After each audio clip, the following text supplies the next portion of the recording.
Good evening and Merry Early Christmas.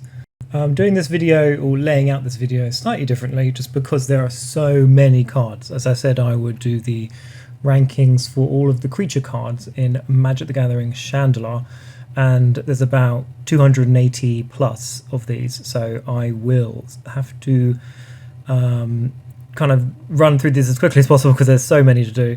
But without further ado, I will start ranking. So we've got Abomination, which is a bit expensive for what it does. I mean, the creature destruction based on green or white, it's not useless for sure. And 6 toughness is fine. I just think a converted cost of 5 for what it does, maybe a little bit expensive, so I might put this down as a B.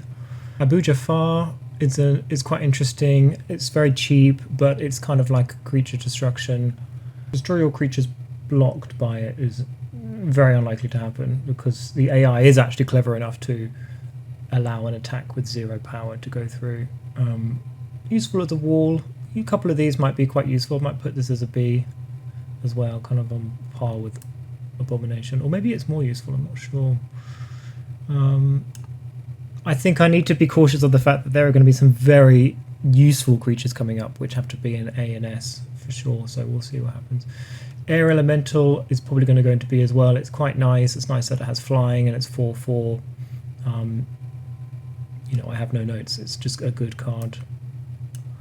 Akron Legionnaire is really expensive, and it has this kind of strange drawback where once you have one, for example, if you have a white deck, none of your other white creatures could attack. So I'm not really sure if it can be justified, particularly because it's so easy for white to just use something like Blessing or Holy Power to achieve the same kind of end result for a card without this weird drawback. So I might put this one in C. Aladdin is quite useful. It's different to, say, Rubina Soulsinger in the sense of you can keep stealing things. You don't have to remain tapped. Old Man of the Sea is another example. So this is quite a nice way of just... In fact, particularly this might deserve an A because in a lot of Shandalar duels, you'll be fighting opponents that have a lot of artifacts. And this counts for artifact lands, artifact creatures, so maybe Aladdin deserves an A, I think. Alibaba is useful. I wouldn't say ubiquitously useful. It's not like it's wall destruction. I think there's a goblin themed card that does that better. I might put Alibaba in B. Ali from Cairo is a straight up S. It's one of the best red creatures in terms of doing something useful. It's bordering on you can't lose a duel, obviously with many caveats, but it's really, really helpful for red, particularly in the early game. It's just so helpful. I don't think the AI is particularly sophisticated enough to be aware of the fact that, like, for example, they'll keep attacking. You can just allow the attack to go through, but Ali from Cairo will prevent you from dying. I don't think they're quite completely aware of specifically targeting Ali from Cairo to stop that. So that's an S. It's very useful. Amro Kithkin, really useful, surprisingly much stronger than you would think because of the unblockable creatures. It's going to be an A anyway.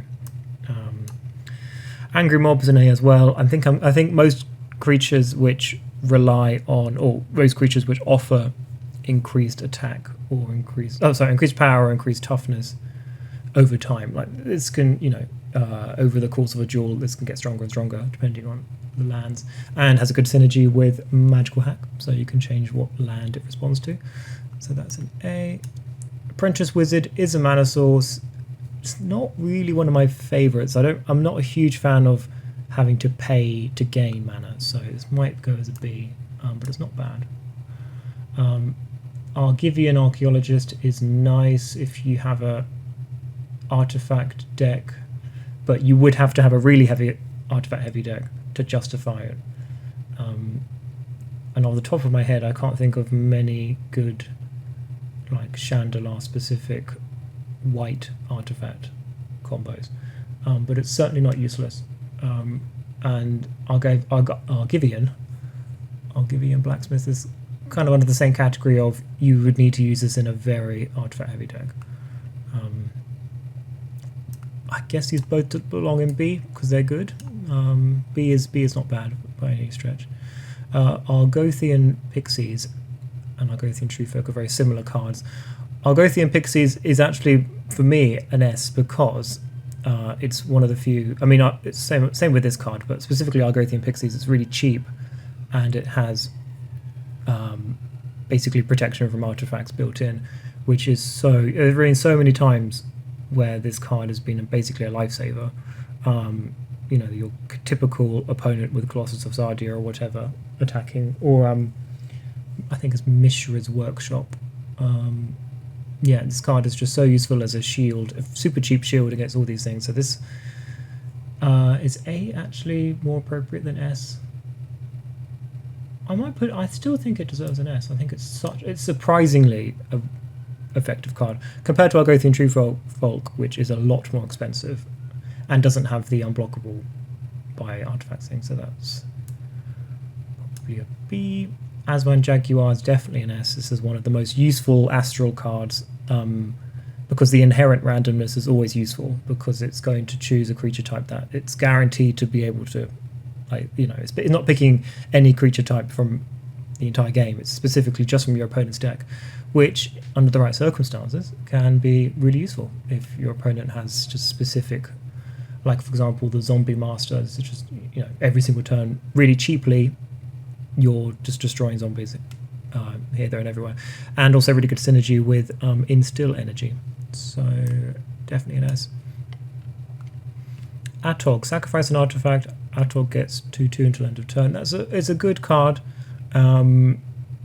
particularly if you're running some kind of spike and you just throw away all of your artifacts to deal heavy damage in one hit. I don't know necessarily if Atog is incredible in Shandalar because it's a bit high risk, but it could be useful. I think it deserves an A either way because I'm thinking you could, maybe this is more of a late game thing, but you could have a lot of Mox artifacts or Ornithopters which have no mana cost. Potentially you could be attacking with a +10 creature quite quickly. Bit of an inherent risk because it's a one-time thing that can end, and then obviously if your attack doesn't pay off, you've lost all those artifacts and your creature goes back to 1/2. So yeah, an A is fine. Azure Drake is actually not amazing. The Drake cards for me seem to be expensive and don't have the power really needed to justify them. I mean, they're cute, but it's a B. Ball Lightning is an S without a doubt. It's so useful. Trample is amazing. The fact it isn't that expensive. I mean, converted cost to 3. It's like Atog, but you don't have to really pay for anything else. This is so useful as a surprise and has a great synergy with cards like Boomerang because you can put it back in your hand before it gets destroyed. Yeah, great card. Banshee's not incredibly good. I mean, I've definitely tried to use it before. The card art's lovely. I'll say that. The fact it's kind of like, yeah, it's even if you're paying X mana, you'd expect to do X damage on an effect, or it would be like half damage rounded down, and then you gain life or something. So the fact it's basically just paying. I mean, it is damage, so you could use Circular Protection Black. I think there's better cards. This is probably a B or a C, because I think there's other cards that do this better. Barnaby Apes is fine. Very average. Not as good as Curd Apes, which gets, because that would have synergy with a green-red deck. Maybe I might just put this in C just because it's, I mean, converted cost of 2/2 is fine. I'm very neutral about it. Battering Ram is not that useful. I think in reality, in a Magic Duel, this would just die really quickly. So it's going to go down to C. It's not useless, but it's just Beasts of Bogarden, protection from red, and then Beasts of Bogarden gets +1/+1. It's kind of expensive for what it does. This might be another C. It's for a converted cost of 5, you can summon much better things than that, I think. Benelish Hero is classic Shandalar card. I feel like it's a B because there's better. Like if we're talking about the very low end, very cheap white cards, there are slightly better ones, but it's not bad at all. Bird Maiden is better than it appears. It does look like it looks straight up like a rubbish card because of its 1/2 and its mana cost. But in Shandalar specifically, there aren't a huge amount of. In fact, there aren't very many decent, cheap red flyers. So this one's a B. It's not as bad as it looks, especially if you have stuff like Giant Strength. Birds of Paradise is an S. One of the best creature cards without doubt.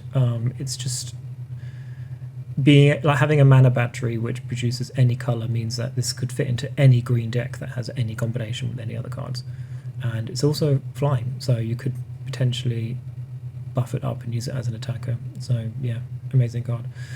Black Knight, very standard black card, very useful. Again, if we compare that to what we saw a minute ago with Barnaby Apes, it's the same converted cost, but this has first strike and protection from something. Probably an A. Remind me to put White Knight there as well. Bog Imp, it's cute and it can fly, which is great. It's very standard to have converted cost of 2 flyers. You see that all over the place, very standard. Bog Rats, yeah, it's a 1/1. Can't be blocked by walls. It's not terrible. I think if you had something like Bad Moon, that would have quite good synergy. Average. Bog Wraith is pretty strong because it has the Swamp Walk ability. I think when it comes to combos, I don't think Wraiths get the same kind of benefits as a zombie deck would, so maybe this just stays as a B. Brassman's pretty good. The fact it costs 1 and has a toughness of 3, I wouldn't even bother attacking with it for the most part. It's a bit like I've completely forgotten what it's called. There's a blue turtle card which is like a 1/4 as long as it doesn't attack, and yeah, it's just a nice wall. Really useful for the very earliest parts of the game, so that probably is an A, I think. Brothers of Fire, not a fan of. I mean, compare this to Prodigal Sorcerer, this is almost bordering on just crap. I don't know, maybe I'm being harsh, but I wouldn't rate this very highly, especially in Shandalar when your life points are so essential. This is probably a C. I'm sure some people like it. Camel. Camel's cute, but why does it have no power? I feel like this is a combo maybe with another card that I've forgotten about. Prevent all damage that would be dealt to camel or to creatures banded with camel by desert. So yeah, if your opponent, if you're fighting the one person in Shandalar that has a desert, I'm going to put this probably as. I think camel is probably F. I know it's cute, but no.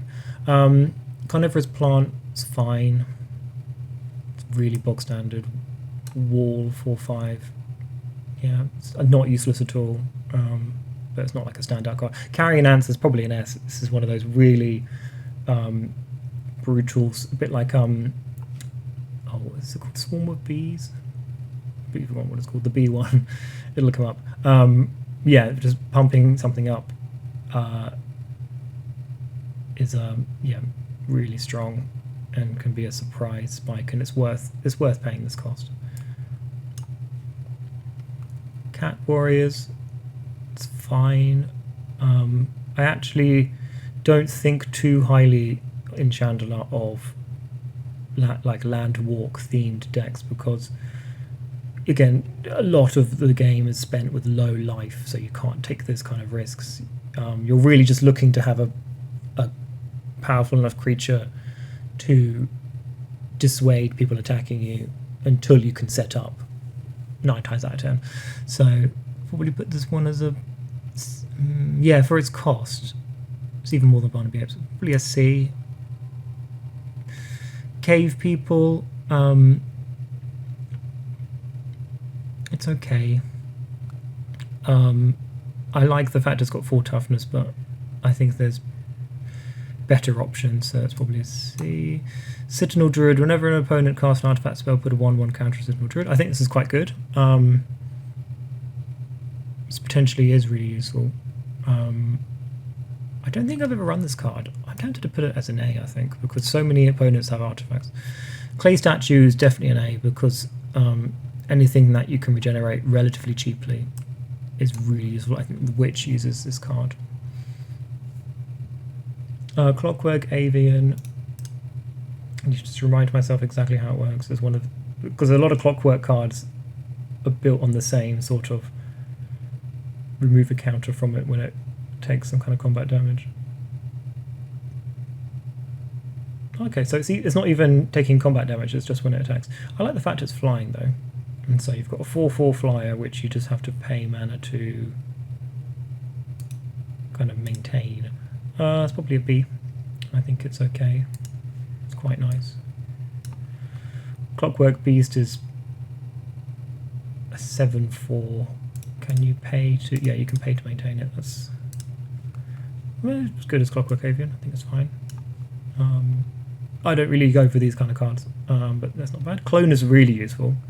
Clone is potentially an A or an S. I think it's on par with Vesuvian Doppelganger, which is slightly more expensive, but then you can choose to keep changing form every turn. So yeah, this, you know, if you're any opponent you're fighting, Clone is useful because you can either mirror exactly what they have or copy something that you have, whichever's better. So very useful. Cold Golem I don't get at all. Just have a reliable source of red mana.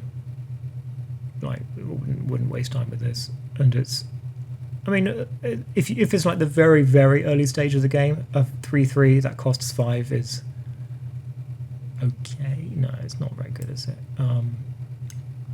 Maybe I'm being too harsh. Cockatrice is probably an A or an S. Really useful for that destroy, and the fact it flies, it could be a great defender, because, you know, no matter how powerful an opponent creature is, you can just destroy it. So we love that. Does it deserve an S? I think it does. I think it does. Colossus of Sardia is kind of a fun one, but it's so expensive, it's almost prohibitive. I do like it though. I think it deserves an A. I think it deserves an A for its status as like one of the. I think it's not the. I think Leviathan has the highest. No, I think I'm remembering wrong.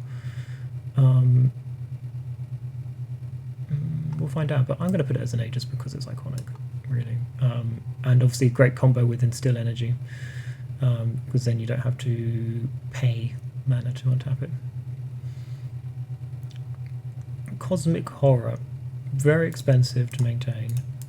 The fact it has first strike is really useful though. Realistically, I wouldn't use it. I think it's just too expensive.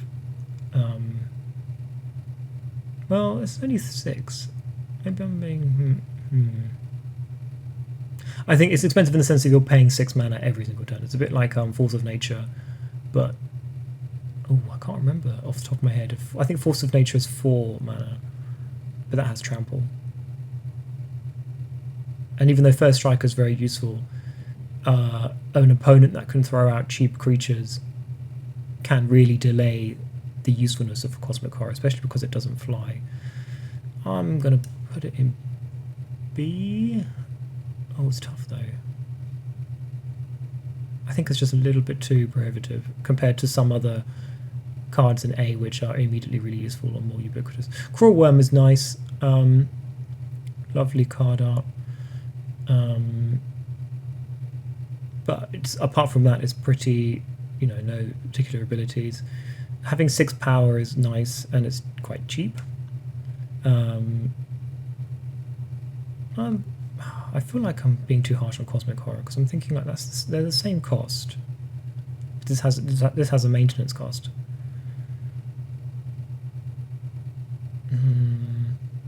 Maybe I'll do this.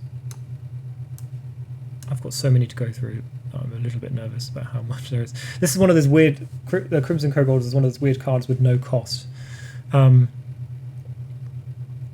the top of my head, I can't think of any red effects apart from Orcish Oriflamme, which is rubbish. That increases power and toughness of all red creatures, so it's probably going to be a C. I don't think even though, yes, I appreciate that it's free, and that could be useful in decks that require a sacrifice, but it's not.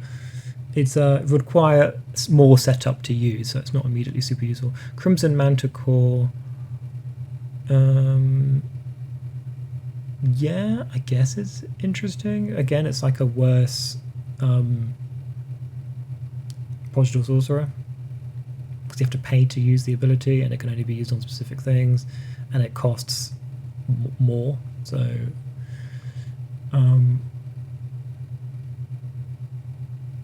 yeah, C. Crookshank Kobold, yeah, C again, because it just, it's very cheap, but a bit weird. Quombadge Witches deals 1 damage to a creature or player and 1. Yeah, this card's not that useful. I mean, basically it's inviting you and your opponent to hit each other, and in Shandalar you can't afford that. It's not an F. I think it's because you could combine it with Circle of Protection, and it's to have a creature with a toughness of 3 that only costs 2. Not bad. Cyclopean Mummy. This is zombie cards in particular. I don't mind if they have a toughness of 1, because Zombie Master is a really good, very powerful kind of combo. So zombies do have a bit of a bonus. So this one goes up to B. Dancing Scimitar is an S, and you may be surprised to hear that, but it's for the cost of 4 to get a flyer that has 5 toughness, and it's colorless mana. It means every single deck in this game, particularly in the early to mid game, will have a massive net benefit from having a Dancing Scimitar to protect themselves. Incredibly useful. Surprisingly has come in clutch in so many different scenarios. Yeah, it has to be an S for sure. Dan can't attack unless defending player controls an island. This is particularly useful actually if combined with I've completely forgotten what it's called. A card which transforms a land into an island. The card you're thinking of is Phantasmal Terrain. The fact it's only got 1 toughness is a bit of a drawback, so it's probably going to only live in B. You could counteract this with again, I'm having amnesia. There's another card which increases the power of all your blue creatures. Oh, what is it called? Sunken Seas? Sunken Seas, maybe? The card you want is Sunken City. Duh. Davenant Archer is fine. It's kind of useful. Then it's not really. I mean, yeah, you could technically use it to block 1 creature and then deal 1 damage to another creature, but we're talking kind of small fry for the converted cost of 3. And again, it's a worse Prodigal Sorcerer. So, just B. Demonic Hordes is really useful for land destruction, but it is quite expensive. I mean, it's a 5/5. It's not quite as prohibitive as Cosmic Horror because the maintenance cost is lower. I like it though. I like card art's really cool. Let's put that in. I think it needs to be on par, if not better than Cosmic Horror. So A. Desert Nomads, another one of these weird, has a combo with deserts, but I can't think of any opponents in Shandalar that actually use deserts. So you couldn't get a better creature for the same cost. Devouring Deep. Yeah, the Island Walk is good, but there are better creatures with Island Walk, and you're paying 3 mana for a 1/2 is not great. Diabolic Machine is good. It's not quite as good as Clay Golem because it costs more, but we love artifacts that can regenerate, so that goes into a B. Okay, Dragon Engine is not bad. It's a pumpable, but the fact it costs 2 mana to pump it by 1/0 at that is a B. I mean, it's cheap and mana neutral. Dragon Whelp is an A. Love this card. Really useful. You can pump it a little bit, or you can pump it a lot with a sacrifice in mind because it will be destroyed. But that's an A anyway. Drowned. Yeah, I mean, it's nice to see cards that have a combo with other colours. In fact, Drowned is a zombie, actually. I'm going to change my mind. No, Drowned is actually, because it potentially has a really good combination with the upcoming zombie deck, and Drudge Skeletons is not a zombie, so there we go. But they are on par with each other, because obviously there's the fact it's mono black. But yeah, really good card. It's funny how my opinion's so different with that one. Dirkwood Boars is fine. 5 mana to make a 4/4. Doesn't have trample though, so it's a bit worse than the Mammoth one. This is the card I was thinking of, which is better than Alibaba. So that's yeah, I'd say probably an A, I think, just because there's quite a few opponents that do use walls. This is the card I was thinking of with Amro Kithkin. Yeah, this is quite a useful card. It's a bit fiddly to use, but yeah. This card I don't remember at all. I don't think I've seen this ever at all. That's really interesting. I'm kind of still thinking of it as a B, Dwarven Weaponsmith. Because artifacts are more useful than 1/1 counters for the most part, and you can only do it once per turn. So Earth Elemental's pretty solid. There's a joke in there somewhere. Yeah, I think again this cost is fine. Thinking is it too expensive for what it does? I don't think so. I think 4 or 5 is a really good, especially with combination with other enchantments. It's definitely worth it. Elder Landworm I'm a fan of, but it is very expensive for what it is. Elder Spawn I've never seen in the game.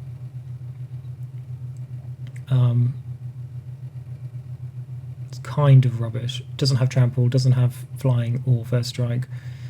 You're losing islands constantly. It's not like Leviathan, which you can at least leave it in. You can leave it on the field to block without having to lose islands. The fact you're losing islands every single turn constantly is really prohibitive. It's going to be a C. El Hajjaj is quite nice because it has kind of Spirit Link built into it, or Life Link. I should think it would have to. It's only a B because it would take a bit of effort to make it useful. Because obviously any creature with a power of toughness of 1, which enters combat, isn't going to live very long, negating its usefulness. So you'd have to immediately apply. I mean, for sure, you could take 4 of these as part of a black life gain deck, which is very useful. I really highly rate life gain. Elven Riders is surprisingly good. Not a lot of opponents are stacked with flying creatures, so this one's a B. It's quite useful. I would honestly put Elves of Deep Shadow in C or F because it's just appalling. Like 1 mana and you take 1 damage. It's it's just unthinkable, unthinkably bad. Even something like City of Brass allows you to pick any color, but again, I wouldn't rate that highly either. I just think it's really rubbish. Because in Shandalar, you were just killing yourself with something like that. For land generation, compare it to Birds of Paradise, which any color for free without harming yourself, and it can fly. So yeah, Elvish Archers is pretty good. First strike, very standard green card. Emerald Dragonfly, it's very pretty. Not really worth the investment, I think. Because yeah, you win every, basically what you're saying is this can go up against other 1/1s without dying, but in about 1 single turn, your opponent's guaranteed. Maybe in combination with something else it could be useful, but again, it's more effort. Raiders is interesting. I think the problem is that you lose control of it, but as long as you kind of play this card aware of the fact it's potentially got quite a short lifespan, I think it's quite good though. I think it's a pretty good card. Urnam Jin, giving your opponent's forest walk is obviously pretty bad. I think it potentially is worth it because of it's very cheap for what it offers. I don't know if I'd really want to give my opponent's creatures forest walk. Then again, you could definitely play that in a strategy where you lure them into a trap to attack, because I think the AI would take advantage of it every time. I don't know, it's not useless. Not useless. Exorcist is potentially an S. I really like the fact it's very cheap creature destruction. Exorcist's also a cheap card. Fairy Dragon is okay. I mean, it's very cute. Like, you know, having a little flying fairy dragon. She's really giving. I think the problem is the random effect is potentially harmful to yourself. There's a list somewhere of all the effects it does, but it's basically like a bit of damage or changing the colour of something, sort of thing. In my experience, for me, it also sometimes makes the game crash. I don't know why. So I probably have a lower opinion of it because whenever I see my opponent play it, I think, oh great, the game's going to crash now. But that's probably just because of the mods I ran or something. Fallen Angel is, I think, it's quite highly rated because of how it can... Imagine combining this with all those creatures that cost 0 mana. I'm not a big fan of it though, just because of how temporary that bonus is. And obviously losing creatures is quite a significant drawback. So this would be... It's not really amazing. Fire Drake is basically the worst version of Dragon Whelp, but it's still good. Still reasonably good. Fire Elemental's pretty good, on par with Earth Elemental. It's a very solid, just damage dealing red card. Fire Sprites can't stand cards that make you pay mana to gain mana. The fact it's a flyer is fine. I mean, I'm looking at Flying Men, and that's a flyer, 1/1 flyer that costs 1. So I'll put that as a C. Flying Men is perfectly adequate. Oops. Perfectly adequate card. I'm trying to drag the wrong thing. Perfectly adequate card for early game blue. Even late game blue. It's just nice to, especially because you can combine this with Unstable Mutation. Force of Nature.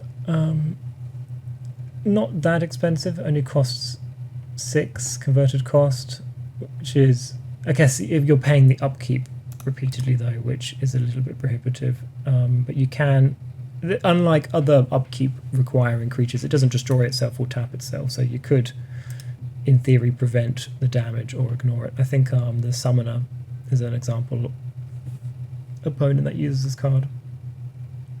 I think it deserves to be an A just because it is... Out of all the... Yeah, it's certainly on par with Cosmic Horror, if not slightly better. Frozen Shade, really useful as a pumping creature. It should be on par with Carrion Ants, I think. It's just so easy to turn that into a ridiculously powerful creature. Fungusaur is used in lots of combos and it's interesting, but I think it takes too much effort and time to set up.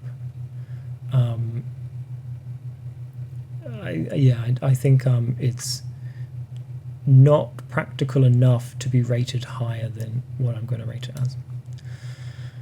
Guy's Avenger. Power and toughness equal to 1 plus the number of artifacts your opponent controls. This is not useless. Again, like lots of opponents have lots of artifacts. Never used it in a playthrough. Guy's Liege is interesting because it can turn your opponent's lands into forests, which could potentially mana lock them, as long as they're not green. Yeah, it's pretty. I think it's actually very useful, especially because it has a built-in aspect of wolfness to it.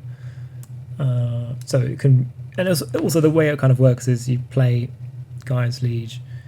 Over time, you're slowly turning your opponent's lands into forests, so you can then attack with it and take advantage of it. I think it's not bad. It's got utility. Gazban Ogre. Don't like creatures which you lose control of. I just feel like that's a recipe for disaster. It's going to end up hitting yourself. Ghost Ship is nice, but it has that regeneration cost of 3 makes it a bit too expensive to be immediately really useful, but I do quite like it.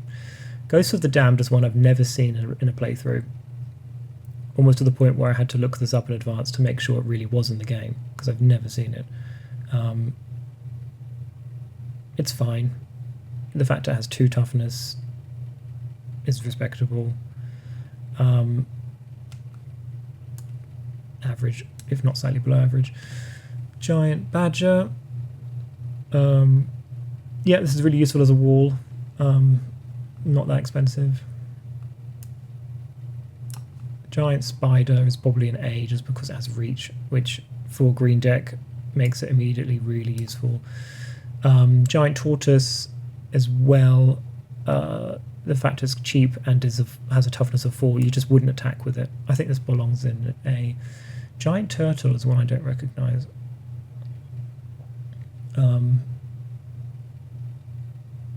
It's fine. I think it's because it costs 1 extra mana more. I'm gonna justify putting it 1 rank below Giant Tortoise. Just because Giant Tortoise is such a cheap wall. Goblin Artisans. If you win the flip, draw a card. If you lose the flip, counter target artifact spell you control that isn't the target of an ability. I think when it says target counter artifact spell, it actually means destroy target artifact. I've never played this one. It's kind of weird. Potentially it could be really useful if you had a red deck with no artifacts, because surely you'd never be able to fulfill the second criteria. I've never played this card. I think it potentially could be really useful. I'll have to try it. Goblin Balloon Brigade is useful just to get flying temporarily, and it costs 1. I think this is quite a good card. Just because it's so cheap, but again it comes down to this, like, blue has 1/1 flyers, red really doesn't have that kind of advantage, and the closest it gets is this. I think it has to go on the same rank as Flying Men, which is a B, so yeah. Goblin Digging Team. It's fine for wall destruction, and it's cheap. Goblin Hero. It's weird that these cards, like, I reckon Goblin King is obviously, like, you see that in Shandalar. Goblin Hero is one I've never seen in Shandalar. A 2/2 that costs 3 again, like, you have better cards for that. But at the same time, it has the combination. Goblin's one of those archetypes where, because of Goblin King, but then the downside of Goblin King is that it affects all goblins, including your opponents. But I do think it's one of those cards that deserves to be an A. Goblin Polka Band. Tap any number of random target creatures. Never played this card. I have seen it. I do like the fact I like these astral cards, and I like the card art, and I think it could potentially be useful. I'm not quite sure. I'm guessing it decides a random number of creatures. Can that be 0? Could it potentially have no effect? I think it's probably going to go in a C. It's kind of too unreliable. Goblin Rock Sled. Not a big fan of creatures with a toughness of 1 unless it's... Oh yeah, can only attack if your opponent controls a mountain is pretty bad. So it's probably going to go into a C. Goblins of the Flog. Good because it's a 1/1 goblin that costs 1 mana. I think that's good. That's a perfect candidate for a goblin deck. Granite Gargoyle is quite nice. Again, like, you consider, we've seen other cards that are 2/2s that cost 3, which have no abilities. So this is already miles ahead of all of those. Grape Shot Catapult is useful for killing cheap 1/1s. Useful because it's colourless. Useful because it has a toughness of 3, which puts it slightly ahead of other creatures in that kind of bracket. I quite like it. It's quite useful early on in the game. Grey Ogre. Again, we've just seen loads of other cards that are better than that. Grizzly Bears, see how it's costs 1 less mana and is better. I mean, still average, but better. Guardian Beast, this is pretty good. I'm trying to think, I don't think, in Shandalar, I don't think the opponents necessarily always have a lot of, I'm trying to think of opponent decks that come to mind. I don't think a lot of them naturally gravitate towards things like Shatter or any like single target artifact destruction. I quite like it though. This isn't a card that comes to mind, and even with a nobility, the fact it has a toughness of 4 is quite nice. Hasran Ogress, usable for sure, cheap. It's kind of a bit like the Raiders card we saw a second ago. It's fine. Headless Horseman. It's cute and it's a zombie, which is good because obviously zombies are that type of creature which will get a bonus, but barely be. Hill Giant, fine. Hornet Cobra, bit expensive for what it does really. I appreciate it has first strike, but lower end of B. Hurlon Minotaur's quite useful because it's got a toughness of 3 for relatively cheap cost. Yeah, you compare that to other cards in a similar mana bracket. Her Jackal is interesting. In fact, it can prevent regeneration, but it's a bit... I think it's hard, maybe not necessarily easy to justify in all red decks. You may tap or untap target artifact and opponent controls. Again, this is another card I've never seen in Shandalar, ever, and don't know any opponents that use it. I think is not bad though, looking at it. Quite versatile. Useful for tapping opponents' artifact creatures before they have a chance to do anything. Hypnotic Scepter is obviously a straight up S. Flying, 2/2, the card destruction, card denial, it's just amazing. Particularly in combination with Dark Ritual, you just pull off enough of these and your opponent can't even start. It's just brutal, very strong card. This one I don't rate particularly highly. Maybe if you've got Circle of Protection green, it's kind of like a Cyclone you have to pay for every turn you want to have the damage happen. Each creature with flying and each player. Oh no, it damages itself. Oh, that makes it much less useful. No, not a fan of that one. Infernal Medusa. This is very similar to all the other Stone Touch / Petrify cards. Costs a bit more. Card art's great. Yeah, I think it deserves to probably be... Where did I put... Yeah, I put Cockatrice in, and I put it in the S tier. But I think it's cheaper than Infernal Medusa, so that one probably just deserves an A. Ironclaw Orcs. I think the drawback is fine because you would have this creature specifically to attack, and the fact it costs 2 and gives 2/2 is good. A and B, like the higher end of B maybe. Ironroot Treefolk is fine. The 5 toughness is good. I like that one. Islandfish Jasconius is one I think is useless, and I need to remind myself. Doesn't untap. You may attack.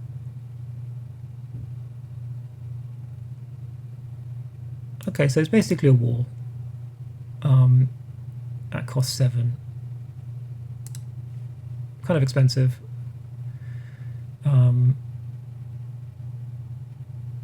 It's like a better Leviathan because it's a lot cheaper and less prohibitive, and the 8 toughness is very, very nice. I like that card. I've not used it, but I think it deserves more attention. Ivory Guardians. If you're fighting a red deck, it's good. Bit expensive to just have a 3/3 that can't fly. And obviously it's a bit niche if it's only against red. Juggernaut is actually good. Again, it's cheap, colourless artifact creature. And if you build your deck correctly, you can take advantage of the fact it has to attack every turn. Yeah, that's certainly a good card. I think it deserves an A. Junoon Efreet. This is a good card. It's worth paying for. That's definitely an A. Juzam Jin. Absolutely worth it. It's only 1 damage when you consider that it's a 5/5 that costs 4 mana. And oh, it doesn't have flying. I don't know why I thought it had flying, but I think it's still worth an A for sure. Keepers of the Faith. It's fine. I mean, it's a 2/3, and we've seen 2/2s that cost the same. I mean, I appreciate the difference between 1 colourless mana and 2 colourless mana. Is it really A though? I think because it was tough. I think it's a highly rated B. I think it doesn't have any other abilities that really. Yeah, it's fine. And I think white has access to so many enchantments that increase toughness. A Keldon Warlord is probably an A because that's a really useful ability. Cabal Ghoul is potentially an S because you can just get a really powerful creature if you're patient enough. Killer Bees that's the card I was thinking of. Killer Bees is definitely an S. And interestingly, the AI doesn't use this card properly, and they will often block with Killer Bees and not pay any mana, so the creature just dies. But a human can use that much more intelligently. King Suleiman's ability is so niche. Not a lot of creatures use Efreeti or Djinns. It's nice if you're planning to use it somewhere, but apart from that, it's just throwing mana away. Kurd Ape is very good if you're running a red-green deck.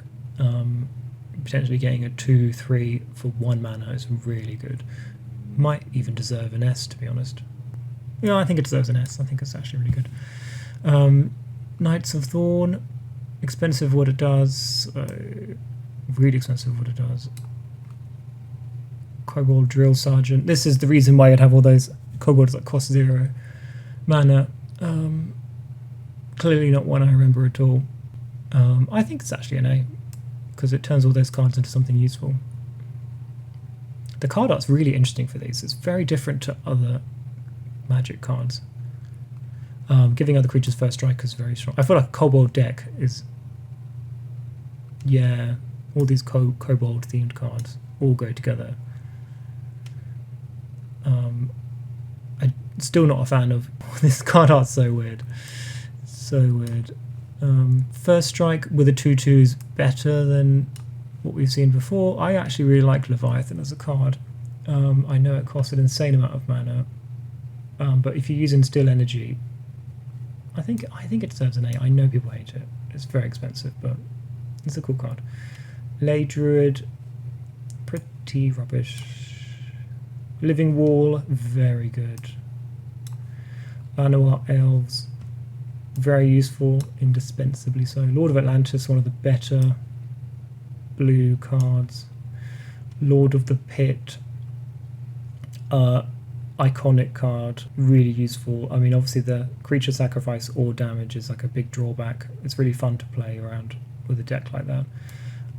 Certainly wouldn't give it an S just because of it's slightly difficult to use.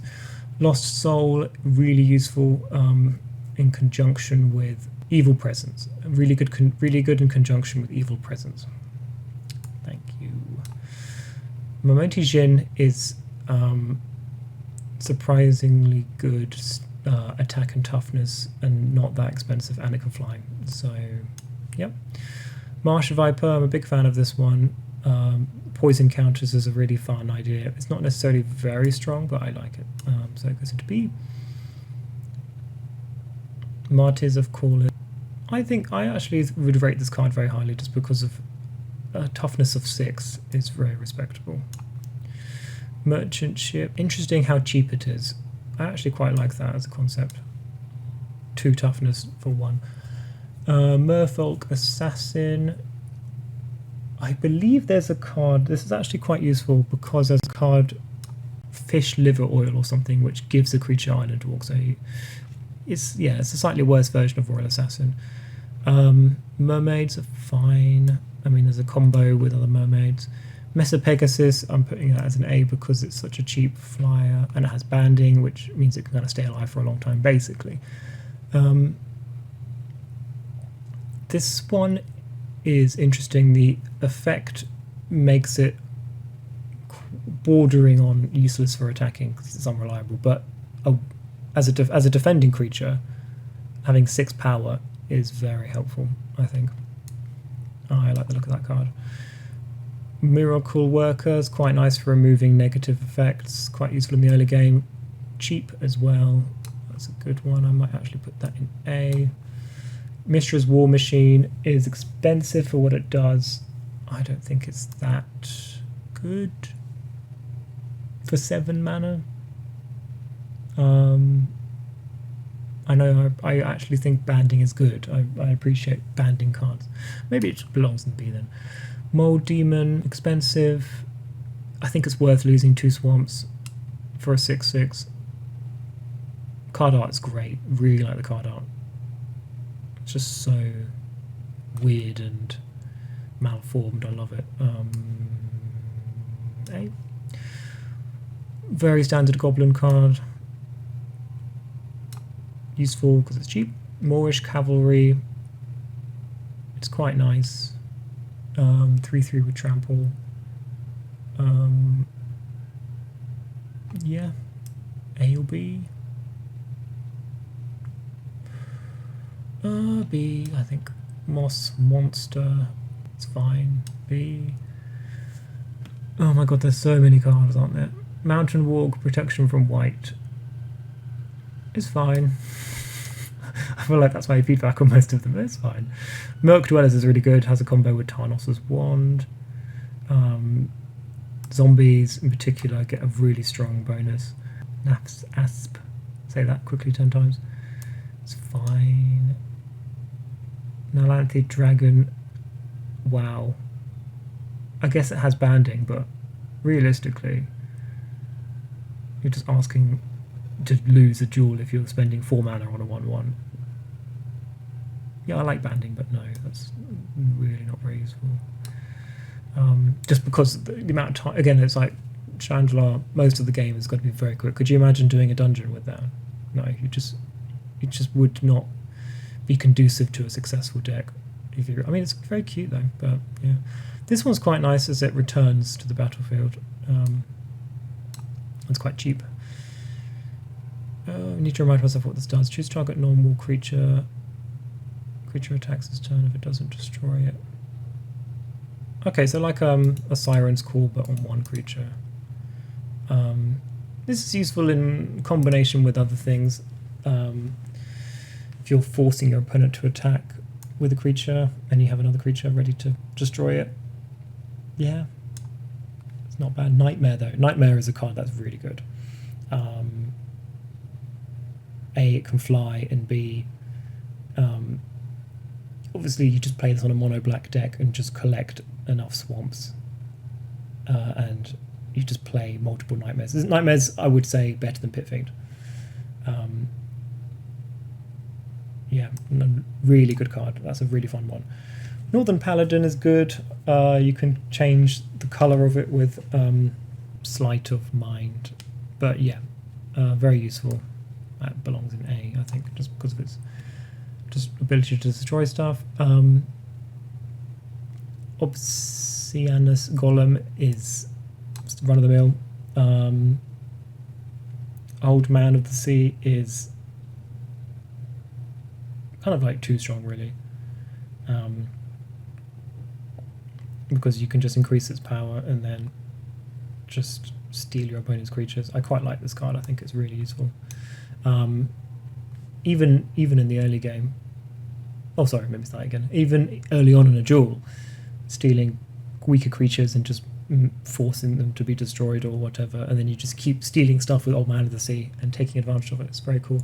Onulet is, it's nice to gain 2 life, but I think there are just better cards with the same cost.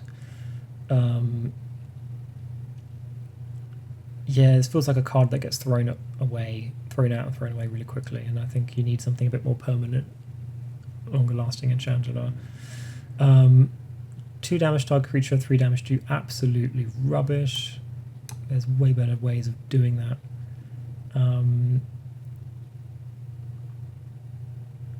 Again, with this one, like, Lightning Bolt exists, guys. Ornithopter is a free flyer, so this is one of the best cards for a bit like, it's kind of on par with Flying Scimitar, of like really quick. You can play out multiple ones of these on your first turn and potentially enchant it. Useful, very useful defensively. Osai Vultures has a really wordy effect, which is basically like a really bad temporary +1/+1. It's actually not very good. It's flying though, and flying's useful, but yeah, it falls into B straight away. Pearled Unicorn, yeah, it's so many creatures are 2/2s that cost 3 mana and don't offer very much for what they do, and have no real synergy. People of the Woods is fine. Yeah, I'm not really sure. I mean, it's not a card I'd gravitate towards, I think, because it's cheap. You're playing it early when you don't have that many forests. Personal Incarnation. Not sure why you would want to protect a creature at the cost of killing yourself, unless you've got very good life gain, in which case you probably have a better deck. So in Shandalar, in normal Magic games it's probably better, but in Shandalar it's not that useful. I quite like Phantasmal Forces. It's a surprisingly effective way of kind of like preventing your opponent from attacking for at least long enough to get something better out. Phantom Monster's good. Perfectly useful to have a 3/3 flyer. Phyrexian Gremlins. I feel like there's better ways of dealing with artifacts. The card art's really cool. It's quite fun. I think it's not useless. It's going to be a low B, but B for sure. Pikeman, completely average card for white. First strike and banding. Pirate Ship. This is like a slightly worse version of Prodigal Sorcerer, funnily enough. But being able to tap to do 1 damage for free probably makes it deserve an A category. Pit Scorpion is really fun for the poison counter. It's not many creatures that can poison, but wouldn't require a lot of setup because it's just a 1/1, not like a Marsh Viper, so B. Pixie Queen. I like this card. It's quite nice for green to have access to flying because there aren't a lot of green flyers in Shandalar. I'm not sure there isn't. I mean, later on in Magic they add a lot of more fairy synergy-ish sort of cards. It's not useless though. It's certainly not useless. Plague Rats, yeah, really not worth it. It's like, wow, you can have a 4/4. I guess you could technically have 4 Plague Rats and then 4 Vesuvian Doppelgangers. But yeah, it's not really worth it. Probably a C. Realistically, it's not very reliable. Pradish Gypsies. Interesting card, but not one I'd really use. Yeah, interesting, but expensive, so... Priest of Yorgmoth, sacrifice an artifact. I think this is interesting. The fact it's got 2 toughness makes it a bit better than... You know, it's certainly not useless, because it would be a respectable creature even without the ability. This potentially could make Onulet much more useful. I think it deserves a decent B rating. I think it's interesting. Primal Clay is cool, adaptable, it's quite cheap. you know, it can respond to your situation. So being able to create a 1/6 wall for the cost of 4 is really nice. I think that deserves an A. Prismatic Dragon's another one of the astral cards. Just changes colour randomly, which isn't necessarily incredible, but it's decent for its cost, and it can fly, so I think that deserves an A. Prodigal Sorcerer is an S. It's just one of these really easy, powerful cards. You have a couple of these and you're just, well, wiping the board is a strong expression, but it's, yeah, just really useful. Psionic Entity, the fact it kills itself, I'm not a fan of it at all. I'm sure other people like it, but it's just not for me. Rabid Wombat, sure, useful. I can't stand looking at it. I think it looks horrible, so that affects my opinion. Radiant Spirit, being able to make a creature lose flying is interesting. Yeah, I just feel like it's not necessarily the best long-term effective way of dealing with flyers, because you can only do that for one creature at a time. Ragman is interesting for card denial, but it's expensive, so B. Raging Bull, completely average card. Rainbow Knights is cool. It is random, but if you just play a few of these, you're more or less, you know, guaranteed eventually to get the color protection that you want. So having these in any white deck is useful, I think, and being able to pay is a bit weird how it's a random. It could potentially be 0/0, 1/0, or 2/0. But you can kind of ignore that bit because you can easily just buff it with something else. It's really the random protection from X color which makes it useful. Yeah, it's a good card. Completely average, fine.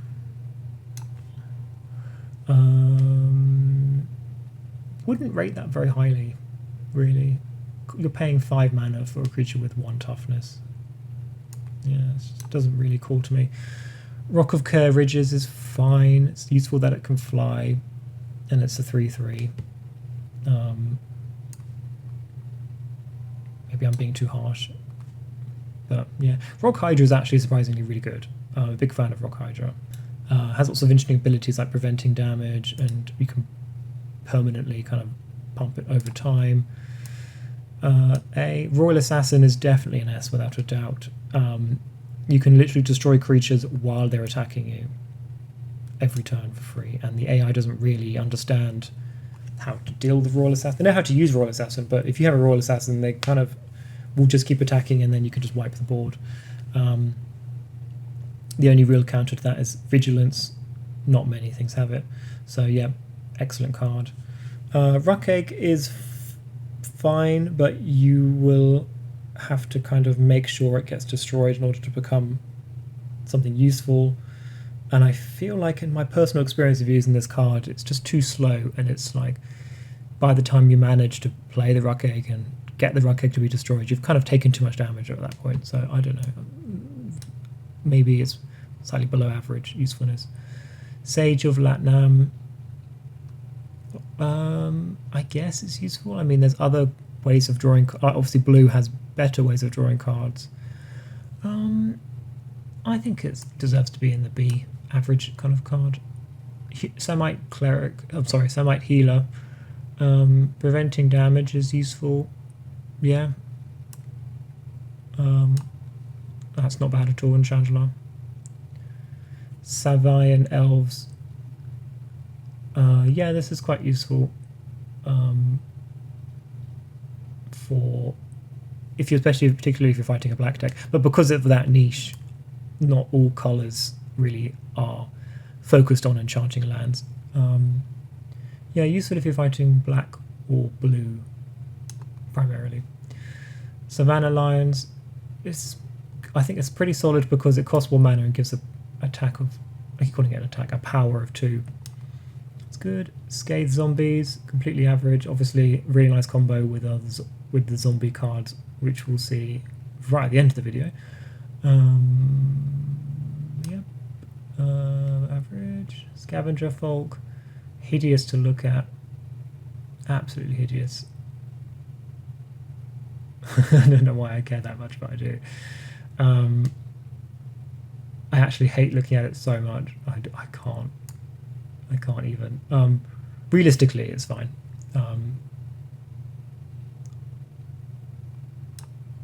For artifact destruction, but there's probably better, cheaper ways of destroying artifacts that don't involve having to summon a creature and then wait and then destroy it. So this is actually surprisingly useful because it can keep regenerating quite consistently, because essentially it's just waiting for creatures to die, and that can be your creatures or their creatures, so you can really game it to your own advantage. And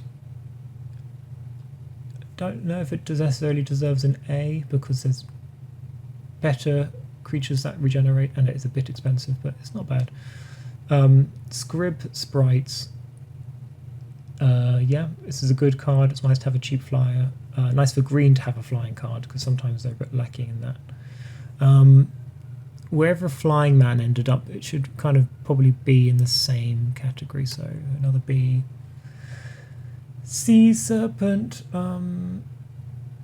Yeah, I mean, I'm not a huge fan of cards where you would have to wait until you get a card, and I've again forgotten the name of it, but there's a blue card which changes a land to an island to make it realistically useful. You can make 5/5s probably cheaper than this. I think it's fine. Sedge Troll, the fact it regenerates really cheaply and has really good combination with black. I don't necessarily like this card. Like, I wouldn't necessarily use this card, but can completely appreciate its usefulness. Again, compare that to all the other 2/2 cards that cost 3 that have no ability. This actually has lots of useful abilities. Segovian Leviathan. Phantom, what was it called? Phantom Monster is, I think, cheaper than this and better than this. And it can fly. So this is actually quite bad, really. Same Gear Vampire is very iconic of Shandalar. A creature which keeps building up in strength, and it can fly, so it's got to be an A, I think.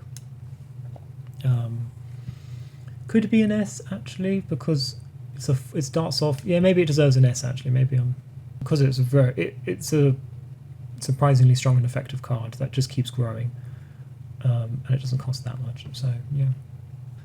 Really don't like cards that oblige you to constantly sacrifice lands every turn. Yeah, this is just a slightly worse... No, a significantly worse Mammoth-Titijin, which I put probably in A or B. I don't like this card. Sorry. Serendib Efreet, I think it's worth it. It's for the fact it's a 3/4 flyer that costs 3. I know that in Shandalar this is a bit of a risk, but I think it's worth putting it as an A, just because if you have the right kind of deck and you play this quickly enough, I think it really pays off. You have to be careful with it though. Sarah Angel's definitely an A. It's a lovely card. Vigilance isn't very common, so really useful. In most white decks, I think this has a huge role to play as like the main, kind of like you'd call it the ace sort of card. Big fan. Yeah, I would say Sengir Vampire, the fact that can keep growing in size over time makes it a little, by itself, a little bit stronger than Sarah Angel, but they're all good. 1/1 with Forest Walk, yeah. I mean, it's just going to die really quickly, but sure. Shapeshift is like Primal Clay, but I think you can, yeah, it can change over time, so that's a good one. I like that one. Shivan Dragon is, again, one of the most iconic cards. I think I'm going to have to put it as an S, just because in combination with the right abilities, you can have an extremely powerful... I guess the only downside is that it doesn't increase its own toughness, but there are ways around that. It's totally worth it. Any red deck should have that, really. Sinbad, potentially good combination with cards that target things in your graveyard. It's fine. Bordering on calling it a C, not a B, but there we go. Singing Tree is actually quite useful. It's a bit like a card that I've completely forgotten the name of, but it should be coming up, Sorcerer's Queen or something. Being able to basically just nullify a creature. And it has 3 toughness, so it's a decent wall-ish. Sisters of the Flame is definitely an S. It's one of the best cards for red mana generation, because there are lots of red effects which give you mana or increase your ability to gain mana, but not a lot of creatures. And the fact that this is a 2/2 that also gives you mana, running a couple of these in any red deck is useful, just for kind of an insurance policy for mana. Sorcerer's Queen is probably an S. If used right, this can be very useful for turning any creature into something weak. I mean, Sorcerer's Queen plus Prodigal Sorcerer equals very good deck, really. So I think that deserves an S. Spinal Villain looks disgusting. Interesting for destroying blue. I've never seen this card in my entire life. It's so interesting. I think it's too niche. Squire, why would you want a 1/2 that costs 2? Gotta be honest. Stone Giant, it's quite funny. I've definitely used this card before. But realistically, destroying your own creatures just to attack once, I mean, again, Lightning Bolt exists. The fact, well, you know what, I'm going to actually rate it, I'll never find it ever again. By itself, actually, but because it has a toughness of 4, it's not that bad. Stone Throwing Devils, yeah, it's fine. It's one of those, again, like it has first strike. Let's just say it's an average. Suchi, I never really understood, because if it dies in combat, then you suffer mana burn because you can't use the mana during your... unless you have a... Yeah, no, realistically, this card doesn't really work. Unless you were to sacrifice it with that Yorgmuth thing. But then it's colourless mana, so how useful is it? Because colourless... I'm thinking it could be useful. Maybe it deserves a B.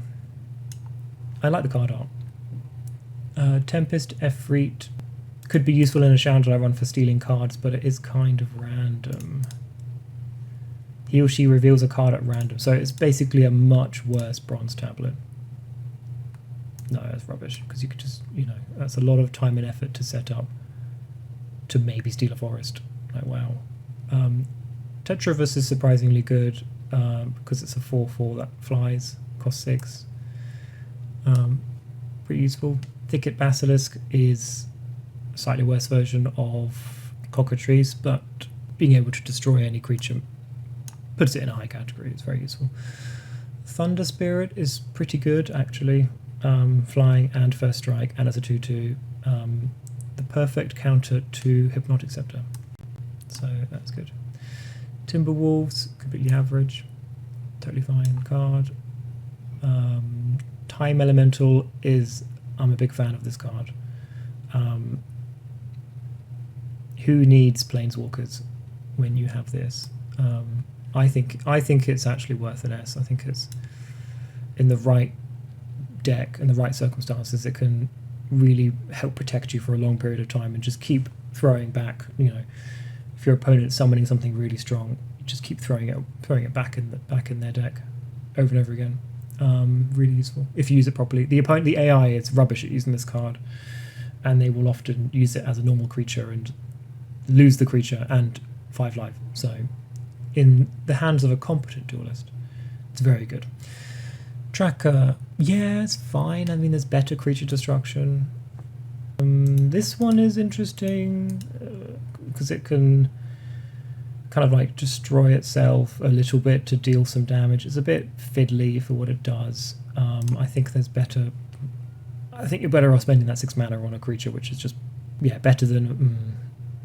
Maybe I'm being a bit harsh because a 4/4 that costs 6 isn't that bad. Let's just put it in the average category. Tundra Wolves, Timber Wolves, kind of like the white version of that. Again, completely fine. Decent card. Two-headed Giant of Forius. Can block 2 creatures. And it has Trample. 4/4, yeah, reasonable. Never seen it though.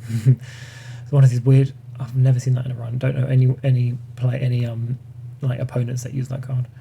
Uncle Istvan is pretty good. Protection from creatures. Yeah, I think this is probably an A because this could be a insurmountable wall that the opponent doesn't understand how to deal with. So very useful. This one's interesting because you can suddenly get a flying creature. Maybe kind of still falls into the B category because of the fact that, you know, let's say you make it a fly, then it becomes a 3/3. You want first strike, it becomes a 2/2. I don't know. At the same time, I'm feeling like it has a lot of versatility, but then it costs a lot.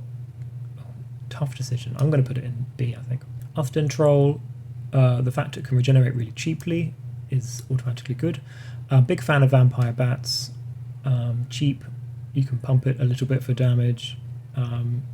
Enchant it. Yeah, this is a really useful card. Verduran Enchantress is incredibly useful in the right deck. Maybe not quite as much in Shandalar, because Verduran Enchantress, I feel like this is a card which is advantageous if you're running like a 50-60 card deck.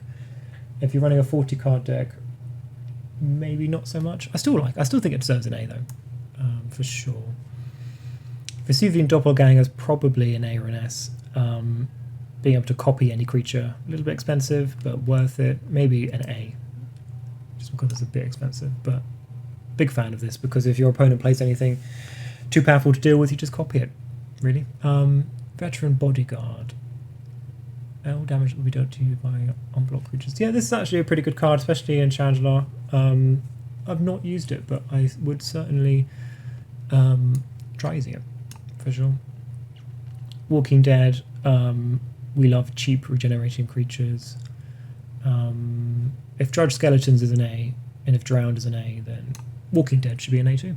Wall of Air's good. The fact it can fly and it has 5 toughness puts it in the good category. Wall of Bone, we love regenerating walls. Really useful. Such a cheap way to maintain a wall.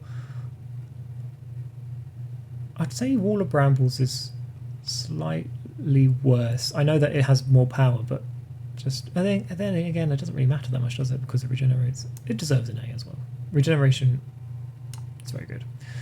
Wall of Dust, it's kind of useful, but it's just not as good as the other walls. So I mean, it's fine. It's not useless. Wall of Earth, I think is pretty good for the early game.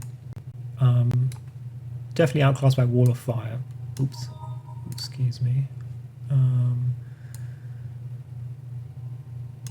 Yeah, the fact it can be pumped makes it really useful. More useful than Wall of Heat, I'd even say. Just because sometimes I find in Shandalar you get into a situation where you have all these walls that don't deal a lot of damage, and so your enemy can still overwhelm you just by having more creatures than you do. So you don't have enough walls basically to block everything they have. It's fine. Wall of Ice, same, perfectly fine. It's a little bit worse. Wall of Light, because it has protection from black, is useful. Still be. Wall of Opposition. Interesting how it's Wall of Fire, but way worse. And I don't really care about. But it's colorless mana to pump. You have to use red mana to cast it in the first place. 2, in fact. If it was 3 and then 1 red mana, maybe, but wow. Weirdly inferior card. Wall of Spears is nice, has a first strike. Is it on par with Wall of Bones? No. Wall of Stone is fine. Wall of Swords is a bit more useful because it can fly. And obviously has really good synergy with Animate Wall. Wall of Tombstones. could be really useful in the right deck, but maybe not so much in a 40 card deck in Shandalar, where if your aim is to win as quickly as possible with the least amount of risk. I think it has potential though. I think it deserves an A. Wall of Waters, like Wall of Fire, so that's good. Wall of Wonder, it's interesting.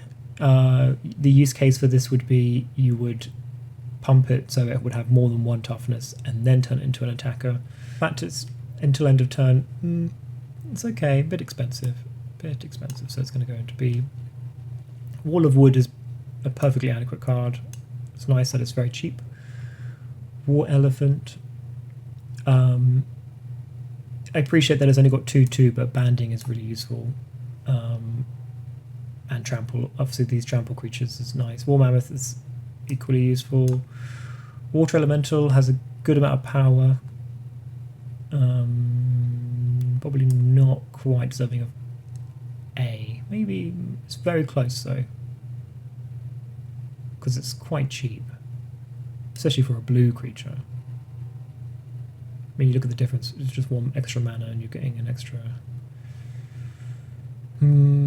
yeah, I think maybe this one just about gets into an A.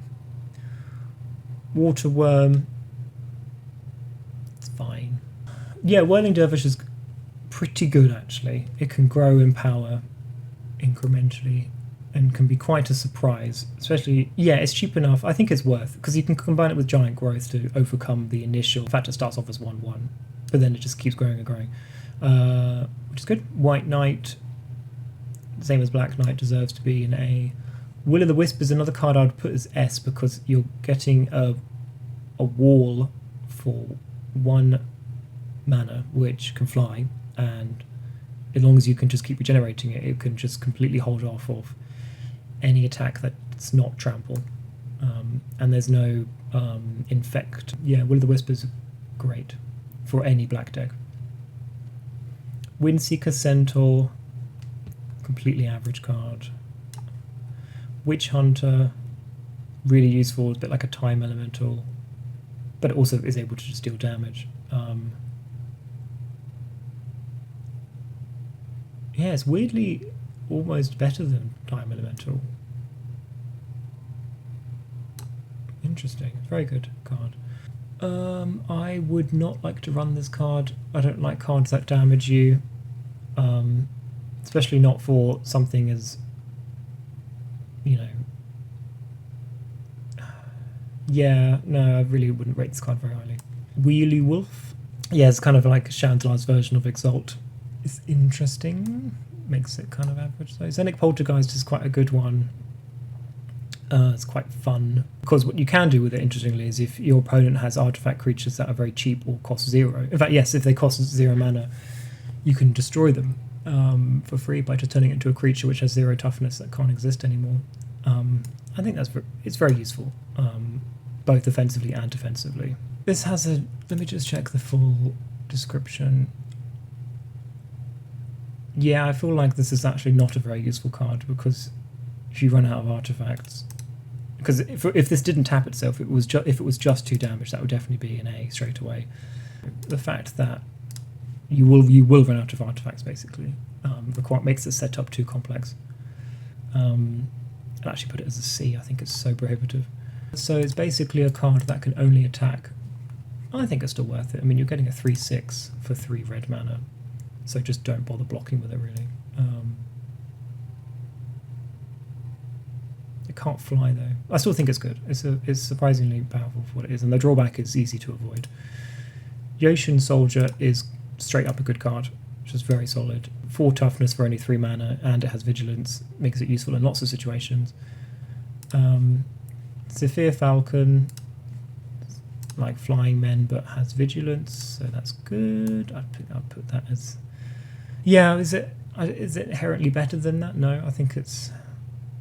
No, I don't know actually. I think Zephyr Falcon having flying and vigilance, because you can enchant it, and vigilance is really, really useful to be able to win duels while protecting yourself. And finally, we have Zombie Master, which I've been going on about for the entire video. other zombie creatures have Swamp Walk, other zombies have Regenerated Permanent. Incredibly useful. Obviously, the only downside is that it also affects any opponent zombies. But I would say this is a solid S because there aren't a lot of. In fact, I don't believe there are any other Shandalar cards that give other creatures the ability to regenerate like this, purely based on their type. Because you've got Zombie Master, you've got Goblin King, you've got Lord of Atlantis. I may have forgotten another one, but this is by far the most useful kind of. You'd almost call it a deck master, really. Yeah, big fan of this card. Very handy in a black playthrough. Yeah, so I have done it. Sorry if it was a bit rushed, or I was going through a bit quickly, but there were so many cards to categorize. And looking at the final output, I'm actually quite happy with my decisions. I think I've made some pretty decent vibe checks, I guess, but this is really based on my own experience of playing Shandalar for like 20 years at this point. So, no, 25 years at this point? Oh my god. Yeah. So I hope you enjoyed. I will probably rank something else soon because the ranking stuff is fun. So yeah, thanks for watching.